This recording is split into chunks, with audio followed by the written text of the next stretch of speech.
Today's guest isn't just showing up, she's competing at the highest level in the world. If you're loyal to me, I'm loyal to you. In the world of bodybuilding, there's so many people out there that just want to chase the dollar sign. And for me, this has never been about money. I did my first show June of 2016. So I'm coming up on my 10-year anniversary of competing. And it's like, it doesn't really matter how quick you get somewhere. Like, there's a lot of people who chase the really quick results, but then there are also the people that tend to fall off, or they go to extremes and they get burnt out, or they lose their passion. So I got these cookies at one of the Arnolds I did, and I brought them back and I froze them because I bought a bundle of them. And I was like, oh, I'm gonna eat these. I'm gonna be in off season, so I'm gonna have one free meal a week and I'm gonna save them. And then I had a full on meltdown when I came home and my ex-husband ate them.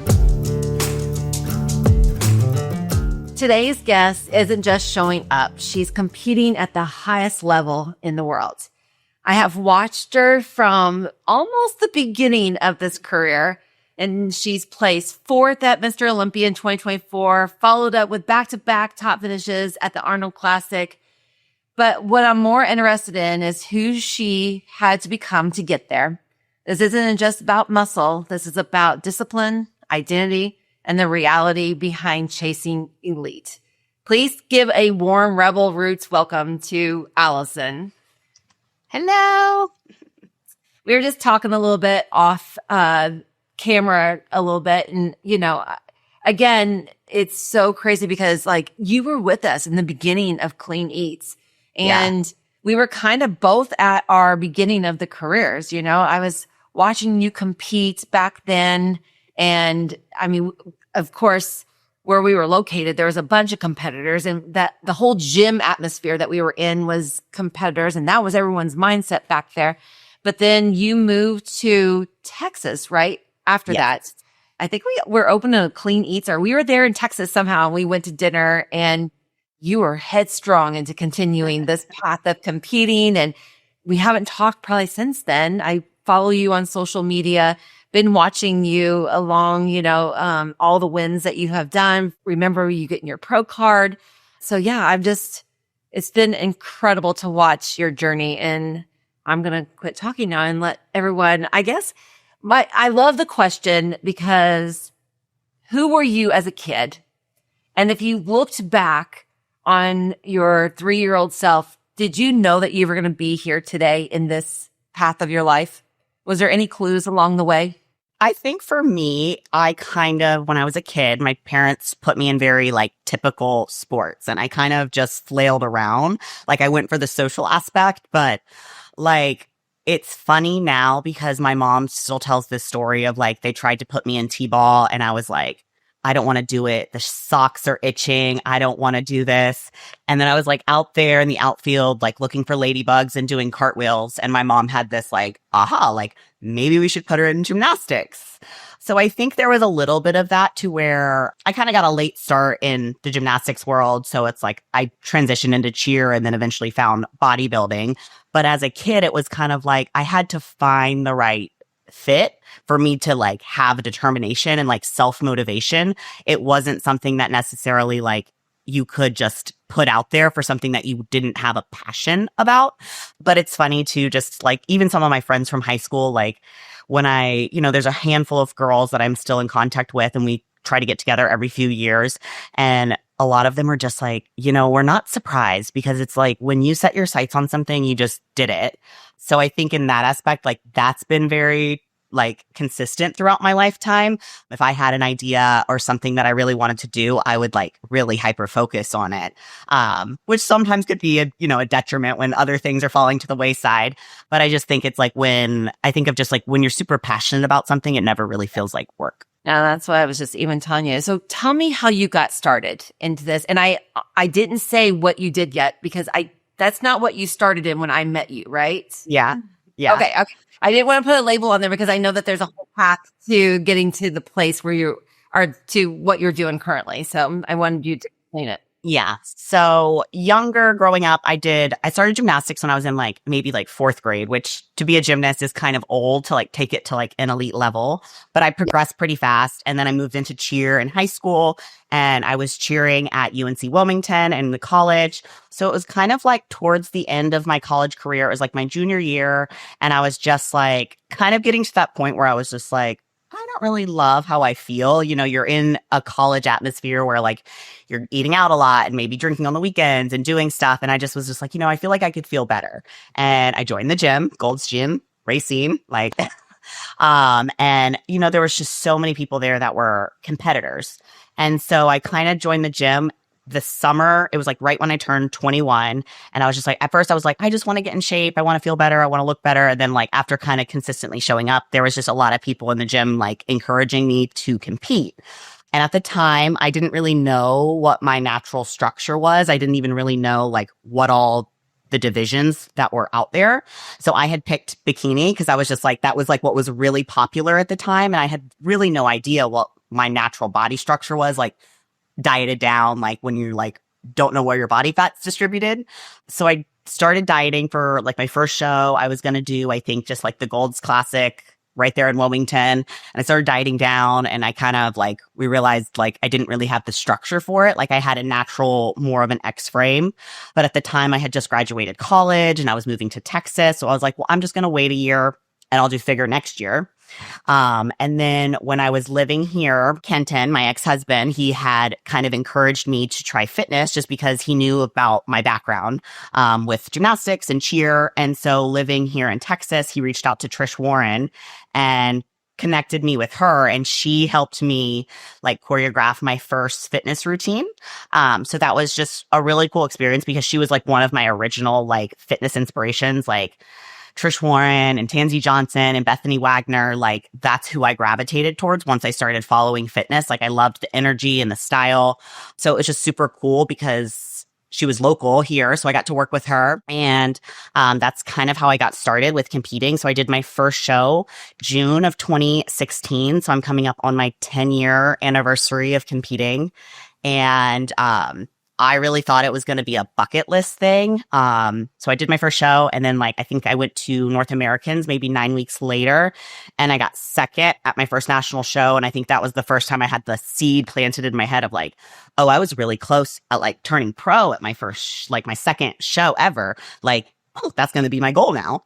And it kind of just evolved from there. Like I kept kind of like setting a goal and then I would get there and I would be like, oh, what's the next one? I definitely didn't anticipate to be here 10 years later, still competing. So just for someone who doesn't know I think the category that you compete in, for one, that was, if I could choose any, this would be it. And I think it's because you're just such a rounded athlete. Like you don't just diet and come on the stage. Like I'll let you explain. But I just think that this category is, in my mind, this is the best of all of it. So yeah. So I definitely would say like, so the category is fitness, which is the second women's category ever created after women's bodybuilding. And there's 2 rounds. We have the physique round and then the routine round. Over the years, it's evolved. There used to be like an endurance round. You had 2 performance rounds, and now it's just the 2. But 1/3 of our score is our physique round, and it's judged very similar to figure. So we're doing quarter turns. And then we have a 2-minute allowance for a performance for our finals routine. And there's very basic requirements for the finals routine. It's a push-up, a split, a kick, and that's about it, and a straddle hold. So you have a lot of like creative freedom. There's girls that come from dance backgrounds, gymnastics, cheer. There's some girls who have never done any of it and just kind of found it later in life. And it's just like, this looks fun and I want to try it. So everyone kind of comes from a different background, but it's the creative freedom of like the music, the costume. Some girls do themes, and it definitely, I think, in the world of bodybuilding, it's not just the aesthetics. Like you do also have to be an athlete. So when it comes to, training and dieting, like a lot of it is based on my performance, not just the aesthetics. Like my body has definitely evolved over the years. And I think now, even if I wanted to do a pro figure show, I could. But early in my career, it was, routine over everything. Like that's what's weighted higher. And so you learn how to, I would, incorporate like HIIT training so that I was training my endurance so that my routine endurance is getting better. And then, when we're carb cycling and planning my food, like we're trying to plan it around my practices so that I have the most energy so that I can, get the most bang for my buck versus, how some athletes might try to be like, oh, I want my high carb day on my leg day or my back day. I'm like, well, I need it to flip around. Right. And I think that's what's so hard about this category. And that, like you said, how you have to train, because I remember stepping on the stage and knowing how I felt just from dieting down. And that's what I thought was so incredible about this category, is because then you have to go out and perform a routine, and you have to perform 2 routines, right? It'd be like the pre-judging and the night show. So we just do the performance once at the night show, but in the morning is when we do like our individual presentation, like our figure presentation. Okay. For posing. So you only perform the thing once, but they're judging you at night. Yes. On that routine. Oh, okay. So I did not know that. I thought you performed it twice. That's crazy. A few years ago, they had pulled the physique round at the NPC level, and they were having the girls do their routines more than once. Like if prejudging was on one day, they would do it that day and they would do it at finals. But it's just kind of, they since they added the physique round back in, they stopped doing that. Because there was some shows where I had to do it. I think prejudging, I had to do a routine at Universe one year. I did it. And then we had to do prejudging in our bikini. And then we did that. And then the next day we had to come back and do the performance. And I was like, this is too much. So much. All right. So this has been the best year that you've performed though, right? You started very close. So 2024 was, I think, kind of the first year that I really felt like I was like stepping into my own. I was definitely having success at the pro level, and then I would kind of get to bigger shows. And I had it in my head. I was just like, well, who am I to be able to accomplish X, Y, and Z?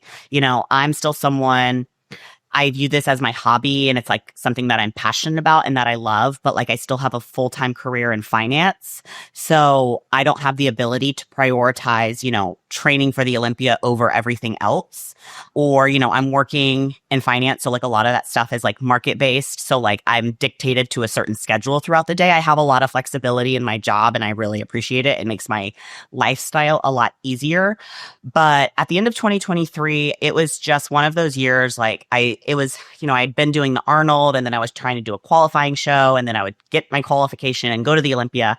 And it was just like by the end of the year, I just felt like I was having my worst showing at the year at the Olympia. And it's like, when you're in school and it's like you ace every quiz and then you take your final exam and fail. And I'm like, this isn't, what I'm doing right now isn't working. So 2024, we decided to kind of stop doing the Arnolds until we could get my physique where we wanted it, just because my body was just, I was dieting down 9 months out of the year. And then you were having these like short little health phases that I was never really rebalancing hormonally and recovering and getting to a health, being able to have my hormones at a healthy level and like not be at a super sustainable like body fat, and to where it was like we needed more time off.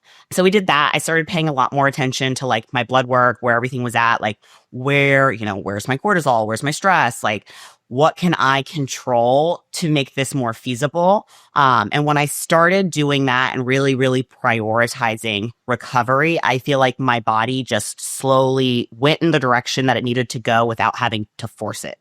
Like everything, it was just like we would make small changes and I would respond, versus before we would make these big changes or small changes and it was just like nothing was happening. So we decided to do that. I went into 2024 and I kind of was like, you know what? Like, I'm gonna just be super focused this year.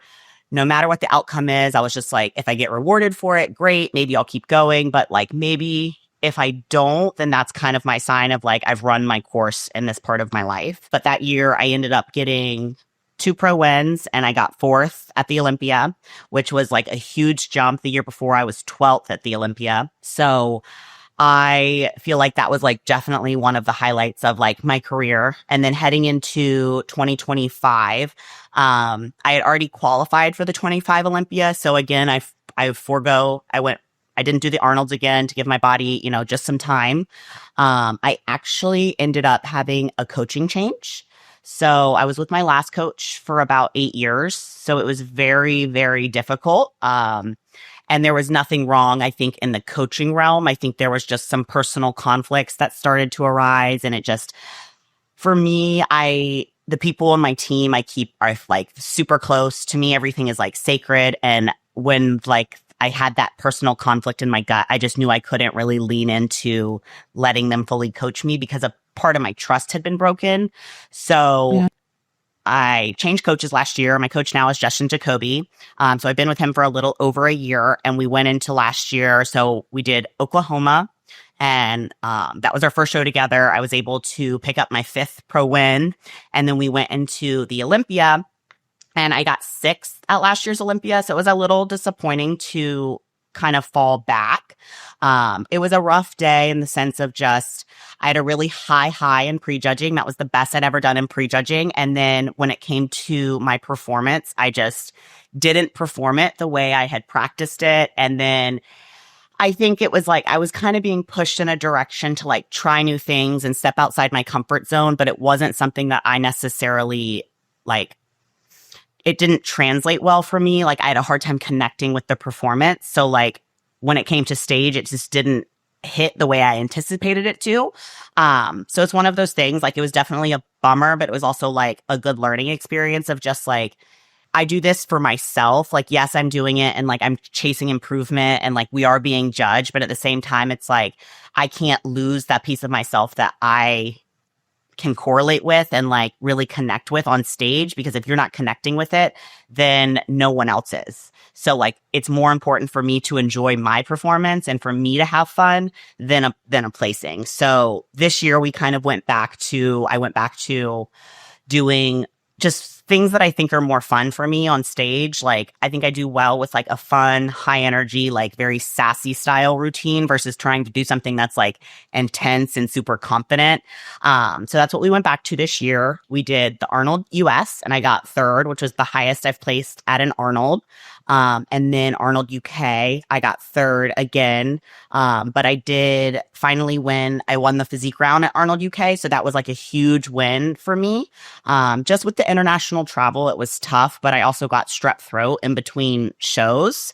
And so my endurance and my performance wasn't as good as the Arnold US, but I was still very happy with like the overall result and then being able to kind of finally win the physique round.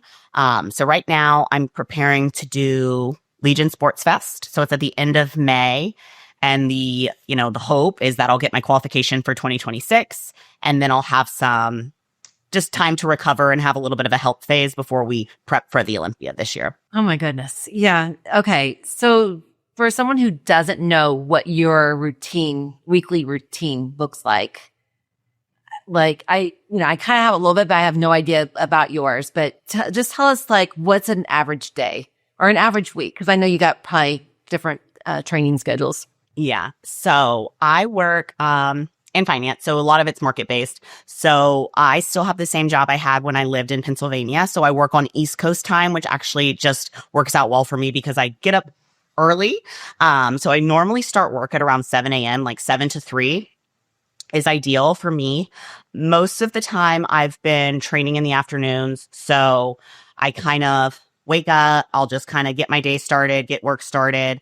And then when I wrap up work for the day, I head to the gym and it's, I have a 4-day split that I do right now. So it's normally legs, rest, back, rest, push, and then posterior chain is kind of how it's broken down. My cardio is I usually get on the stairs just because it's what I prefer of like, it's a little bit easier for me to get my heart rate up and I can avoid, I used to love walking on like an incline treadmill, but I just, over the years, I'm like, oh, my shins, like I can't do it. It's really hard for me to get my heart rate up on the elliptical.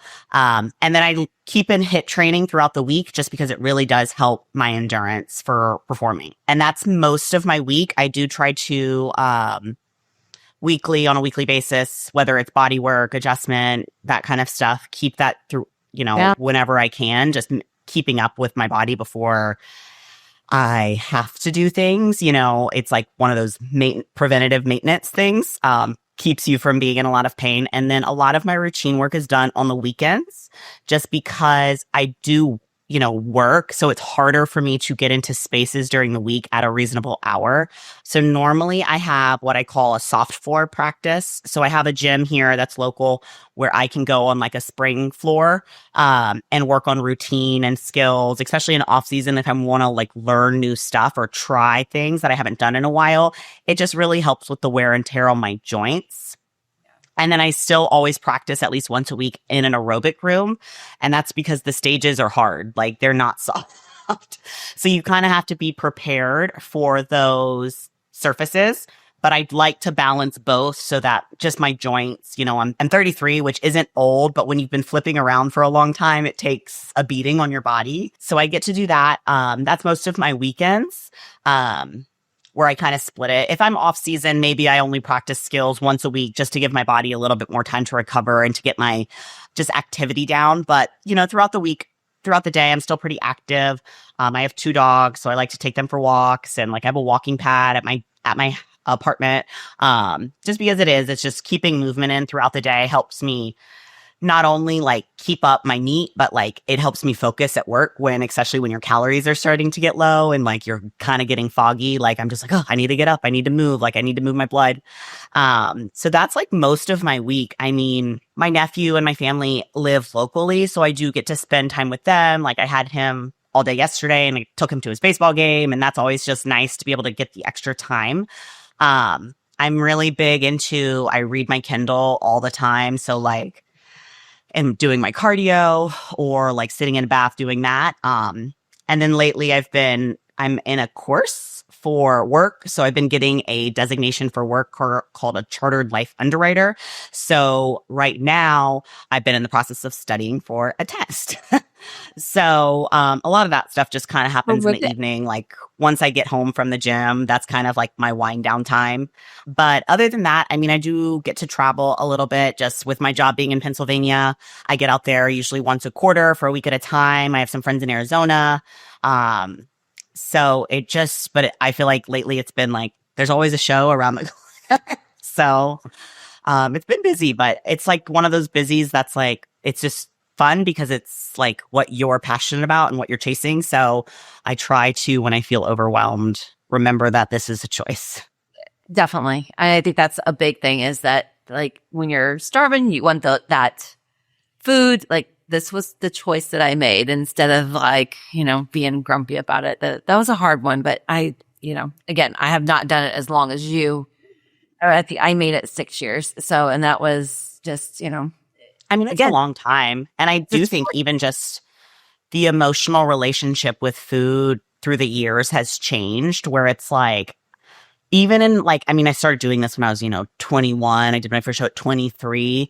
And it's almost just like you're choosing to do something, but you still have that emotional trigger to where like other people are doing to where you're almost like, why would you offer me that? Or why would you do that? Or why are you trying to sabotage me? And then it's like now as an adult, I've been doing this for so long. It's like that cognizant thing of just like, I'm choosing this to where it's like, I feel like before if I used to like go to a birthday party and there was like food around, like I would be like, so edgy, like, and now I'm just like, they can choose what they want and I get to choose what I want. So no, I couldn't even imagine at 21 because probably your circle, again, you're competing or dieting for these shows. You're showing up at the gym more than the average person.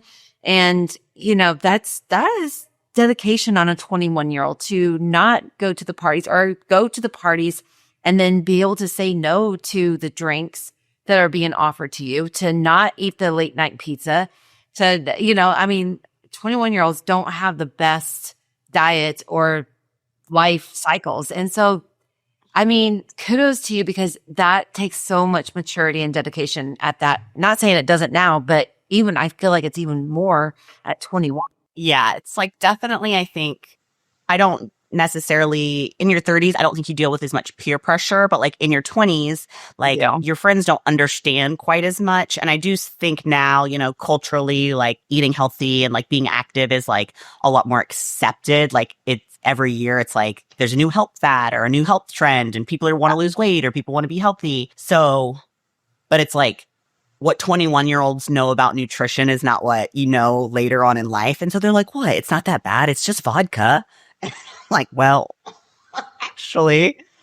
Talk about, like you mentioned social media, talk about social media because, it was coming, I think, I don't know. My perception is that it's a little bit more like people back when you were 21, like social media wasn't around at that time. And so a lot of people didn't really understand the sport.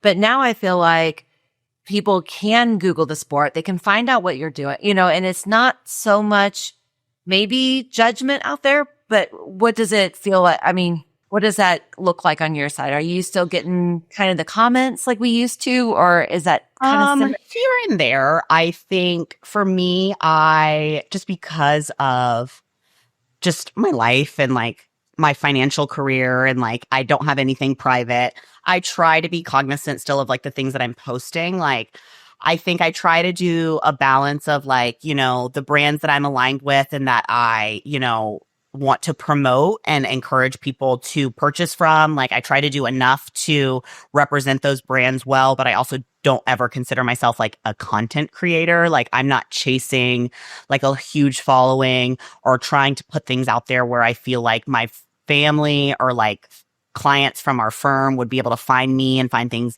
that they would deem like inappropriate to an extent. So I do try to be very cognizant of like this stuff that I put on the internet.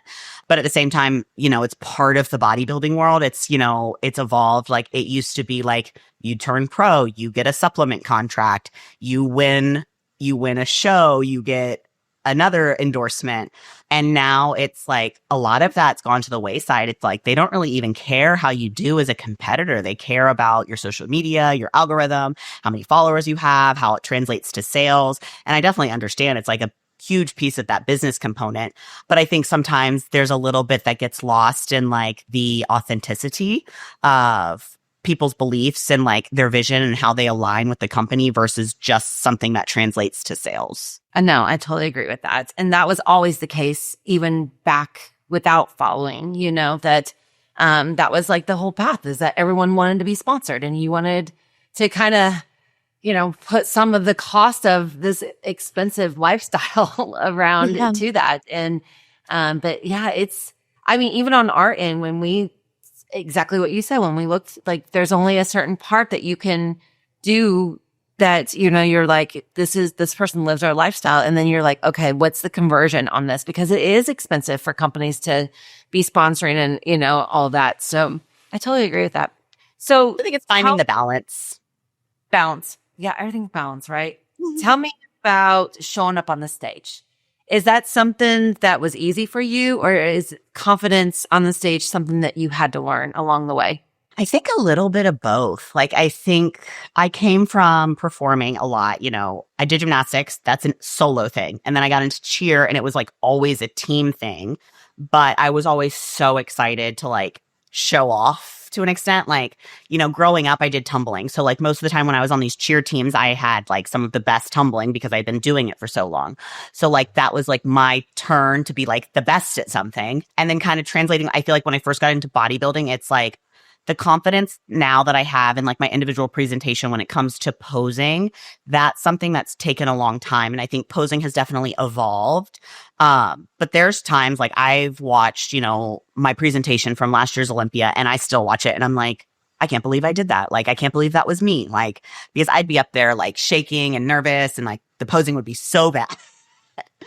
And that's just something, that's evolved over the years. And then when it comes to performance, it's almost like I've ebbed and weaved when it comes to the routine part.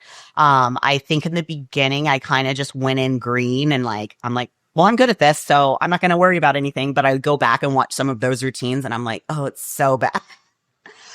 And then through the years, like there's times like I still get very nervous, and it's just because I think there's a level of you put so much into something. And I think it's one of those few things in life that it's like, you can practice skills 100 times, but there's still always that like one time where it doesn't go how you want it. So there's a little bit of that always in the back of my mind. Like, what if I don't do this thing that I've done a million times right?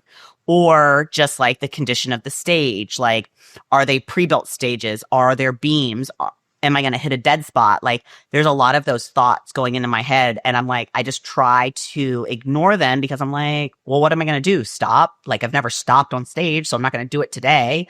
But I think what I've really had to work through the years when it comes to the finals routine and the performance is just really conveying like, you don't have to be the most confident, but like you just need to enjoy yourself. And like, if you mess up, no one knows. Like you only so like your ability to recover as a performer and just kind of like anticipating those moments, like if you're feeling something like I'm getting a calf cramp, like being able to kind of like think on your feet of like, what can I do? That's like something I call it stage IQ of like being able to like pivot in your performance. And that's just something that I had to have learned to do over the years, because there's been plenty of times I get on stage and I watch my routine back and I'm like, that's not my routine. You're like, who is that? It's like the meat and the potatoes, but like some of the choreography or like transitions, I'm like, that's not what it is. But and then on stage, you think that you did everything perfect, right? You're like, and there's times when I know, like when I did Arnold US, like I had a couple little side steps, but like that was the best I felt on stage in like 2 years. Arnold UK wasn't as good, and I think that was just partially being sick and the travel, and that stage was very, very hard. But I think there's just times that you know it and you feel it, and you're just like, when you get done doing something like that, it's like, I don't even care what the scorecard says. Like, I won. I did that. Tell me, there's always something funny that happens. I'm sure you got tons of quirks or mishaps, or tell us something that no one else knows, but it's funny now that you look back on it, or so it was funny in the moment too. I mean, I feel like everyone's had these things of like costume malfunctions, or like your top slips, or like nothing's glued in the right way. And I'm probably one of those people in the moment. I would never think anything like that is funny. But like even just being in Europe, like we were leaving and I was like, you know, when you're leaving for a show, you're kind of just high strung, like in general, but like even more so for like an international show. And like we're leaving and I'm like looking in the back and I'm like, okay, we got everything. Let's go. Blah, blah, blah. We're like halfway down the road and I'm like, my food's not in the car. Like there's no food in this car. You left them? And I didn't have any of it. And like, I probably like, we were able to go back and get it and like and it was fine.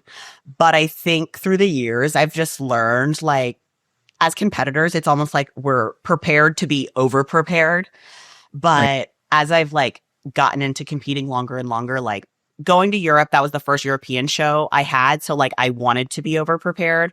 But like now when I travel in the States, half the time I don't even like, I pack my food for like the day of, and then I just get it when I get there, because the stress that I was putting on myself for like pre-packing and pre-cooking everything, I'm like, is this really worth it? Like I can just cook it when I'm there, not doing anything. Right. And I'm just like, I have like a little travel skillet that I travel with now, but like, I just think of things like that are funny now because I'm so much more relaxed about competing than I was like in my early years. Like I was like, I would like go through the meal plan and calculate the fish and the ounces and then round up because it's going to cook down. And then I need to pack extra just in case. And it's like that OCD. Like I think for me, I mean, there's still a lot of competitors that are very OCD when it comes to stuff. I've gotten a lot more lax with things, but I also think it's because it's like consistency over the long period allows me to be a little bit more lax with things versus just being like 200% for 12 weeks and then like going off plan. So I look back on some of those things when I was probably just like such a raging, like, you know what, to everyone because it wasn't going the way I planned it to go. And I'm just like, man, like, why was I so worked up about any of it?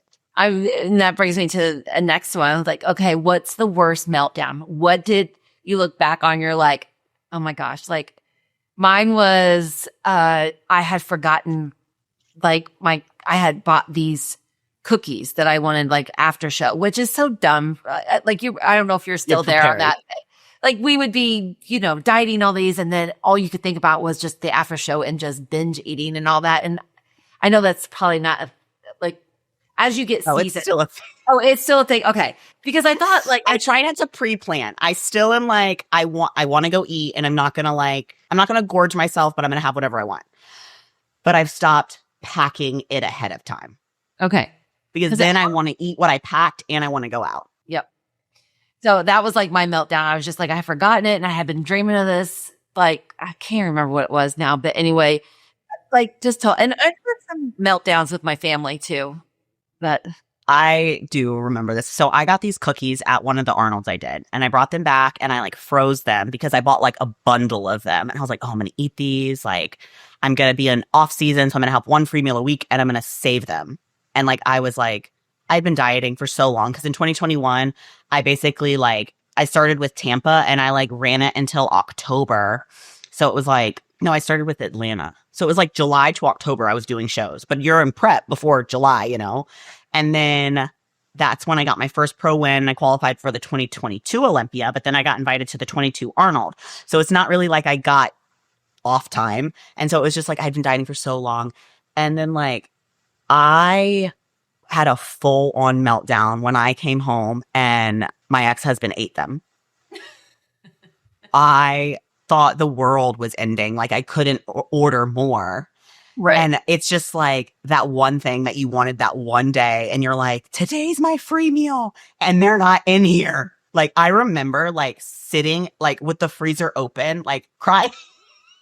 Yeah. I mean, people don't understand that, but you just like, you set this whole thing up in your mind and you think about it and you can taste it. You can already smell it. And this is how the moment's going to feel. And then it's gone. And I'm you're like, there's nothing in here but like frozen cherries. you took my moment away.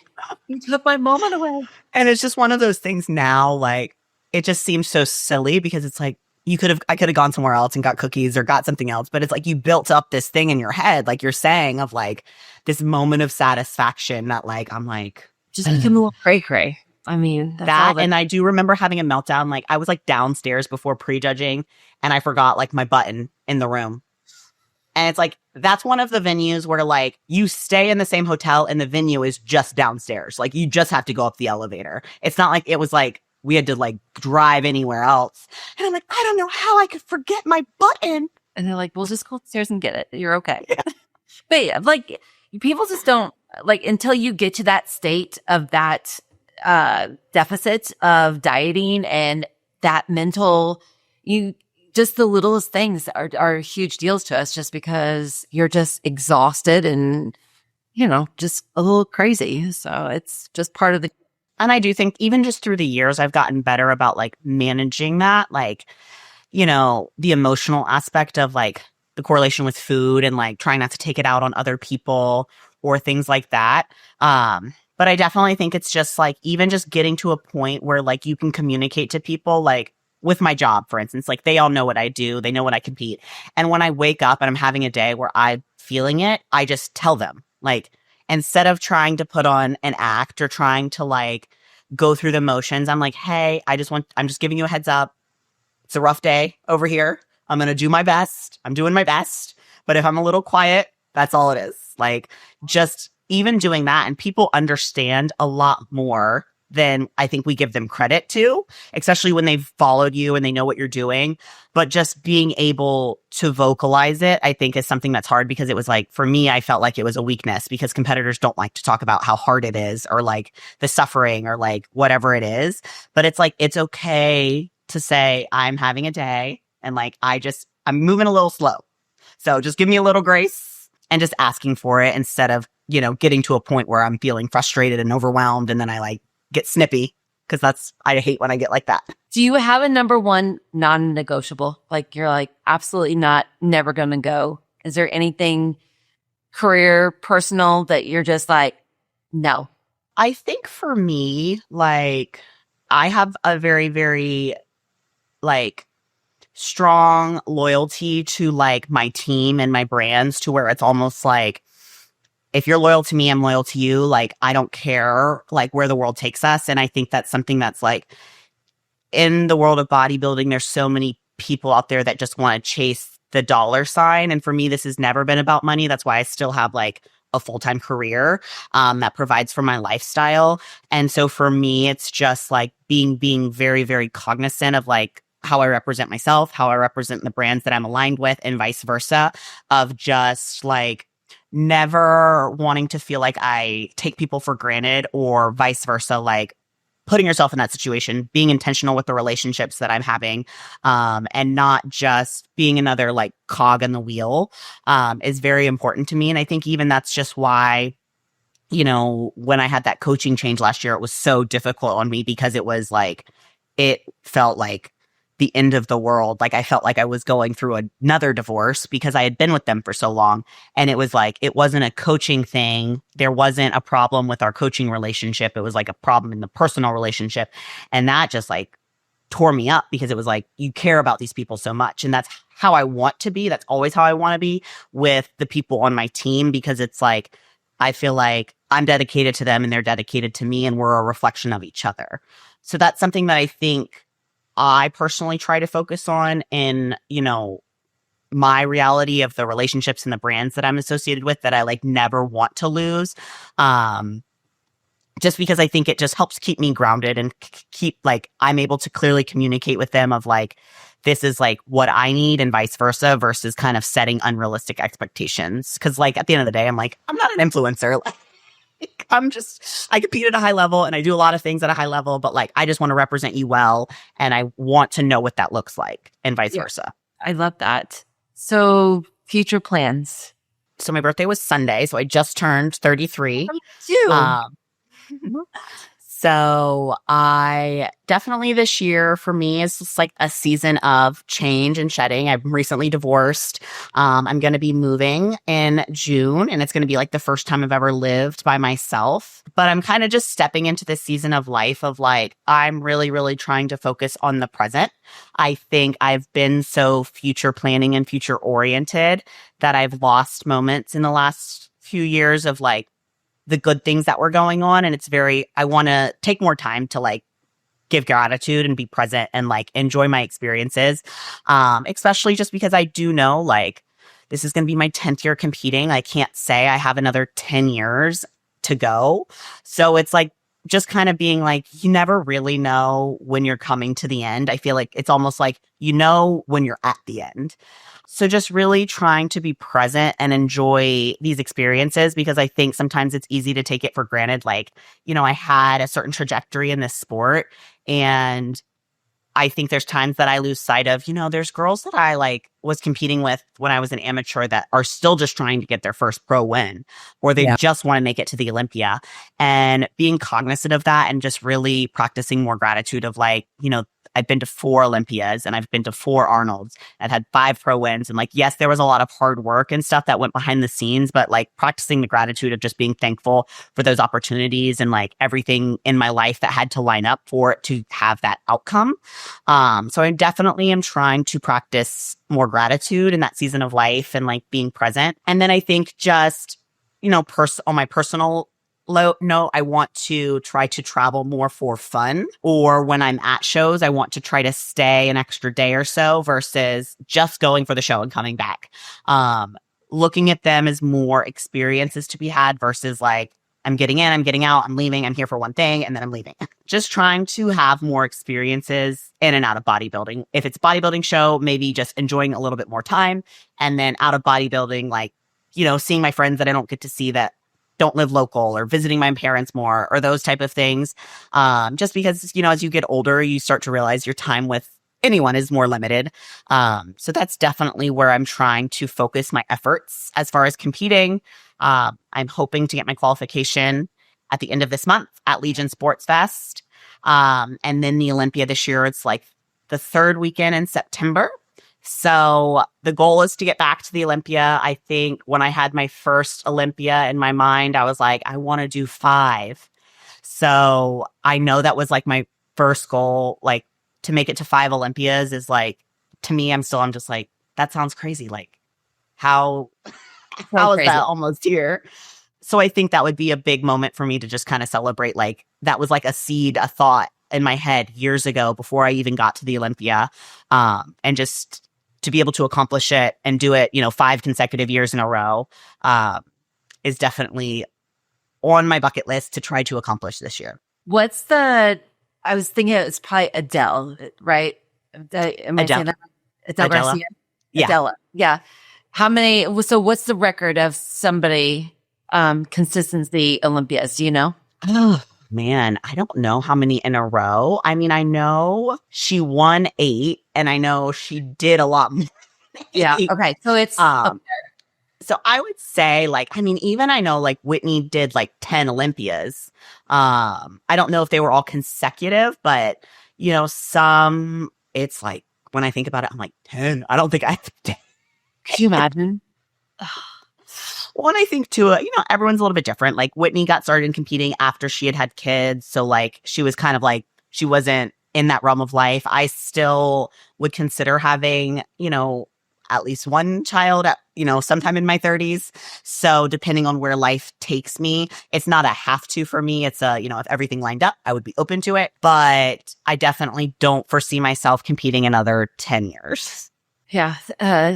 I'll probably be talking to you in 10 years and you're like, yeah, so I'm heading to the Olympia. Remember this conversation? You weren't going. You weren't. But it just goes by so fast. All right. Last question. Someone who is listening to here and then wants to start competing and wants to, choose this lifestyle. What's advice do you give them? I think it's 2 things in my head and it's they play on each other. And it's I always try to remind people living this lifestyle is a marathon. It's not a sprint. And it's it doesn't really matter how quick you get somewhere.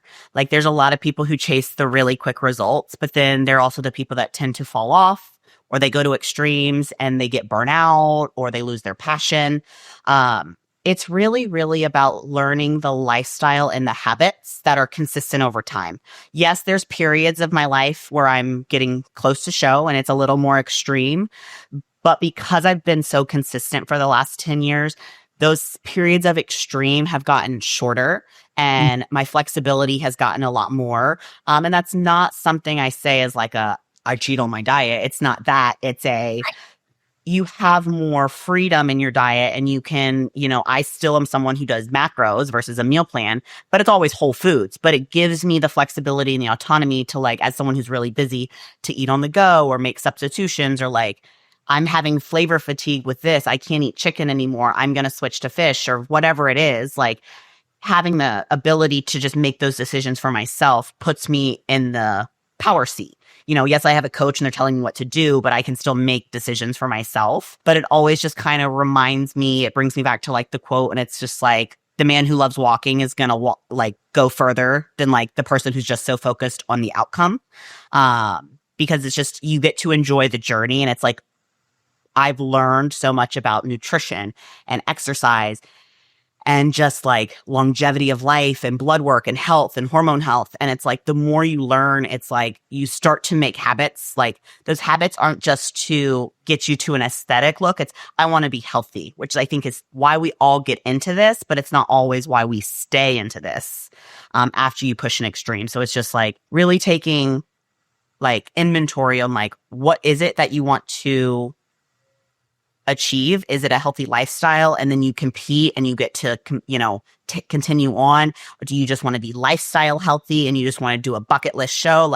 It's a little bit different for everyone. And it's what's right for one person isn't what's right for someone else. Yeah. I think that's super good to end on too, is that what someone else's journey looks like is not what your journey is going to look like. And I think that's where I was in that beginning. It was you were just comparing yourself to all of these, the Trish Warrens out there. And her journey and my journey are not going to be the same, And so once everyone kind of feels that and it's it's your journey, then I think life is a little bit easier in all aspects, just not competing. But yeah. And I think that's a great point of just there's no right and wrong of what's right for you isn't wrong for someone else and vice versa of just I was definitely I would go down the rabbit hole. The competitor list would come out. I'd be Instagram searching all these girls. And I'm what did that bring me besides anxiety?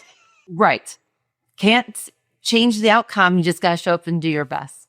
Yes. Well, 100%. I am going to be making sure I watch at the end of this month and see that win that you're going to bring home and head on to the Olympia. I may see you at the Olympia this year. Okay. Might have a little thing up our sleeves that is coming along the pipelines. Cool. I'll let you know on that. And hopefully I can see you perform. I would love that.